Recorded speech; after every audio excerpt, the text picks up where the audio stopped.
Bonjour! Здравствуйте, вы на канале Реальный Французский. Привет, дорогие друзья!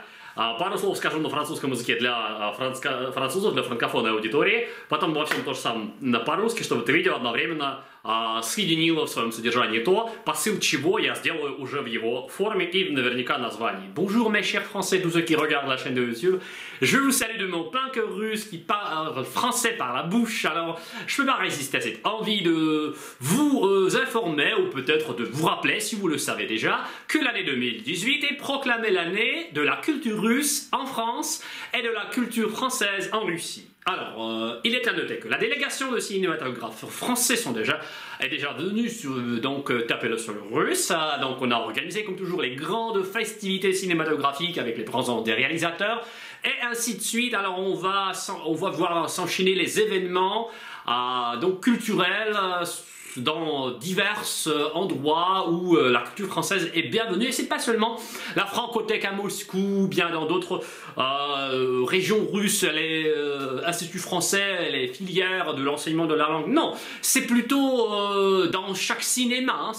Par exemple, je sais pas, j'habite à Moscou, peut-être je suis un peu partiel, mais au moins 3 cinémas de chaque grand quartier russe présenteront les films en français sous-titrés et parfois sans sous-titres. Voyez-vous à quel point on est dans l'engouement vers la culture française. Voilà, on espère en projetant les films que les Russes comprendront même sans sous-titres, hein, voyez-vous. Alors l'idée c'est que l'entrecroisement des cultures, c'est pas les prix littéraires de la culture et de la littérature, donc la littérature comme la manifestation de la culture russe présentée dans les livres à la foire à Paris, à Paris Clément XVII par exemple, où j'avais fait comme envoyé spécial à l'époque des reportages, en faisant le travail de journaliste aussi à la radio de la Voix de la Russie. Donc aujourd'hui c'est un peu comme en 2010, oui, hein, si je m'en suis souvenu, c'est pas au hasard. En 2010 j'ai fait ces reportages, j'ai assisté pleinement à parce qu'en voyant pas mes propres yeux, maintenant je suis un citoyen, je travaille plus comme je sais pas, intermédiaire des cultures, je couvre pas les événements de ce genre,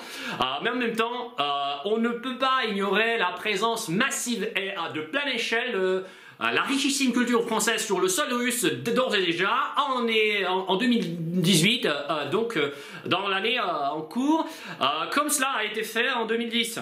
Alors mais peut-être c'est déjà 8.0, faites une version update de ce qu'on a eu dans 8 ans. Voyez, alors regardez attentivement, dans 8 ans on est en train de refaire ceux qui se rapportent au passé récent.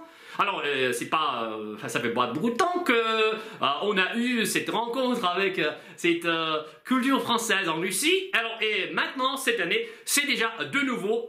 Alors, la rencontre littéraire, la remise des prix littéraires pour une meilleure traduction, pour une meilleure représentation de la langue française en Russie, de la meilleure représentation aussi en France. Je sais pas pour l'instant, je suis pas encore trop informé pour ce qui concerne votre rendez-vous avec la culture russe en France, comment ça se passera, mais évidemment que comme ça c'est déclaré comme l'année croisée, alors on assistera à la présence interconnectée entre les cultures. Alors et on se sera vu dans la manière un peu inouïe. Alors mais en plus, je sais pas parce que 2018, 8 ans après, ça m'émerveille. Hein.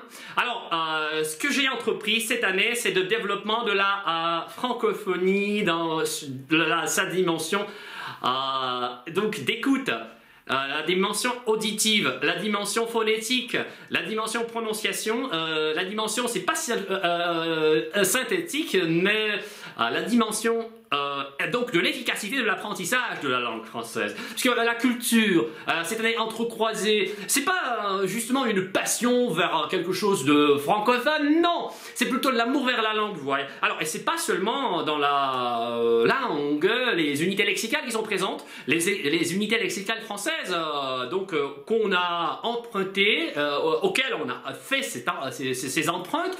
Par exemple, je sais pas, c'est la vie, tout chacun qui connaît cette expression, ou pas mal d'autres expressions, qui nous sont connues, par les Russes, et aussi les structures grammaticales, on fait pas mal de calques de cette manière pour exprimer la façon pronominale, sans trop pénétrer dans les détails grammaticaux, je vais vous dire que Les pronoms en russe correspondent dans de nombreux cas avec ceux de la langue française.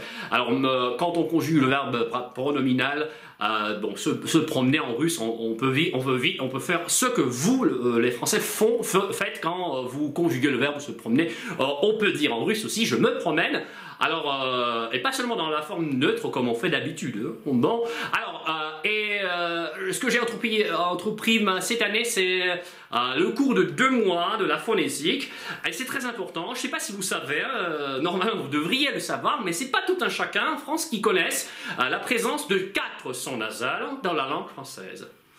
Évidemment, hein, qu'en enseignant, j'espère avoir comme résultat 3 sons nasaux présents dans la langue et dans la bouche russe quand il parlera français.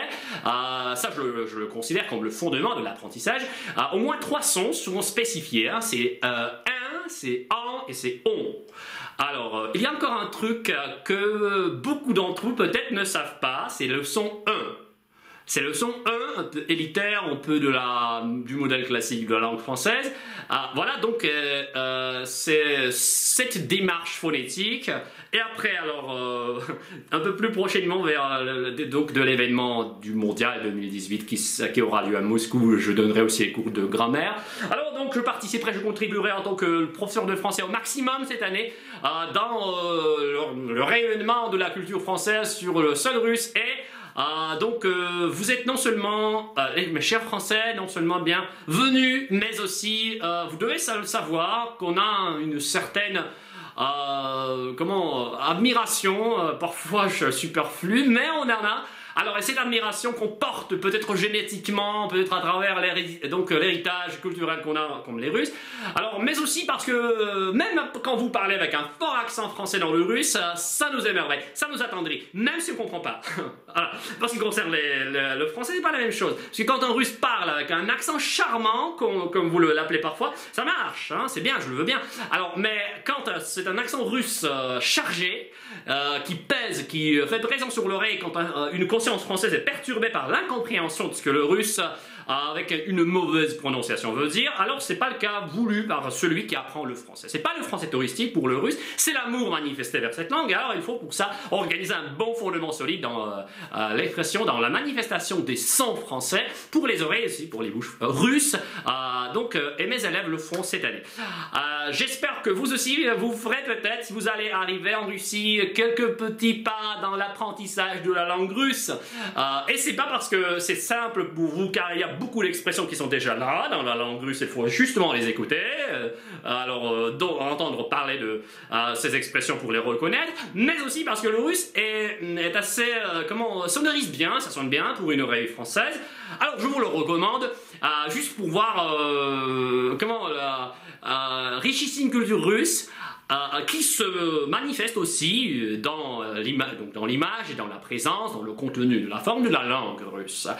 Allez, donc je passe maintenant pour mes auditeurs en russe qui sont peut-être ennuyés un petit peu parce que cette vidéo va être dédoublée, la première partie est destinée à vous, alors la deuxième partie sera en russe.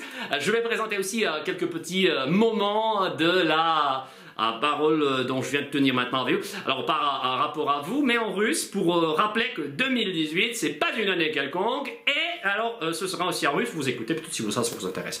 Дорогие друзья, мои дорогие, сердечные подписчики и дорогие сердцу люди, потому что я хотел бы сегодня поговорить не только с французами, но и с вами. Я хотел бы сказать то, что сказал только что им, если вы дождались этого момента и не переключились. Это 2018 год, о котором я вновь говорю уже в этом новом году. 2018 год объявлен, я не знаю, почему Михаил Шутко это не говорит, это говорю я, годом Франции в России и России во Франции. Еще совершенно недавно, в 2010 году, когда я работал журналистом и диктором на радиочетной станции «Голос России», освещал культурные события, например, связанные с вручением премии литературной за лучший перевод и за другие литературные премии, как культурные мероприятия, связанные с годом России во Франции, годом русского языка и русской литературы во Франции, и, соответственно, годом французского языка и французской литературы в России. Это такой год перекрестный год культур. 10 лет назад он уже повторяется. То есть мы прошлись буквально по основным культурам за эти годы, объявив, соответственно, год там Португалии и так далее. И вот, уже у нас год России, год Франции в России вновь.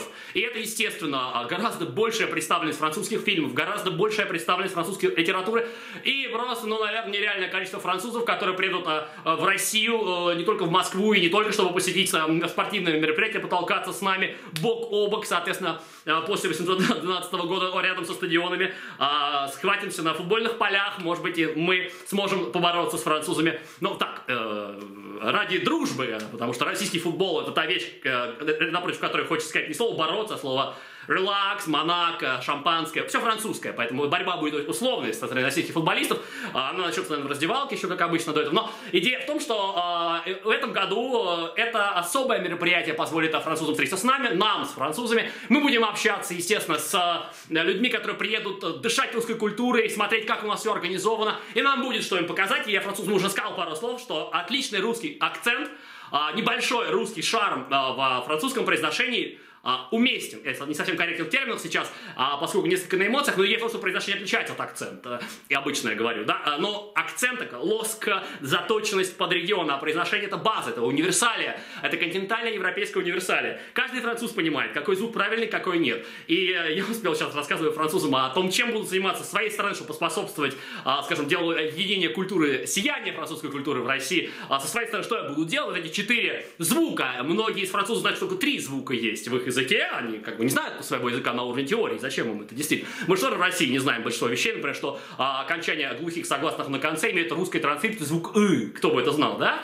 Но чтобы французов научить говорить необходимо, как я это делал обычно, когда я учу французскому, периодически надо ставить «ы» в конце после звука, с которого мы начинаем. Естественно, что изучая русский язык, тоже надо начинать со звуков, и я французов пригласил это делать. Так вот, в этом году, естественно, у нас будет большая возможность встретиться с ними и попрактиковать французский язык, и поэтому уже сейчас, буквально с февраля, я начал двигать французских 4 группы. В этот раз фактически набралось, и мы начнем уже очень скоро, буквально не далее, чем завтра, распространять интересы французской культуры, в первую очередь во благо себе и своему удовольствию, так как удовольствие, оно сопряжено с эффективностью в изучении языка. Ну и наоборот, изучение французского языка с позиции заставить себя проработать теорию звуков, это всегда эффективно, и это потом уже приносит удовольствие старицей. Удовольствие сначала, удовольствие в конце, и немного труда, который нас будет поощрять делать это игрой. В общем, 2018 год — это год занятия французским языком, и если ты случайно попал на этот канал, и ты изучаешь испанский язык, и ты говоришь «Comment estás? Ça va bien?» Ну, ты молодец, но я тебя приглашаю параллельно изучать другой романский язык, наследник всего сильного и могущественного фонда элитарной латинской цивилизации. Если ты изучаешь другой язык, пусть даже мощнейший, какой-нибудь цивилизационной культуры вроде китайского, не пропусти возможность в этом году сделать что-нибудь, чтобы сносить, если ты русский человек, себя способностью говорить о французском языке в оригинале звучания те слова, которые ты уже знаешь в родном. Друзья, приглашаю к изучению французского языка и к встрече с французами в этом незабываемом году, 2018.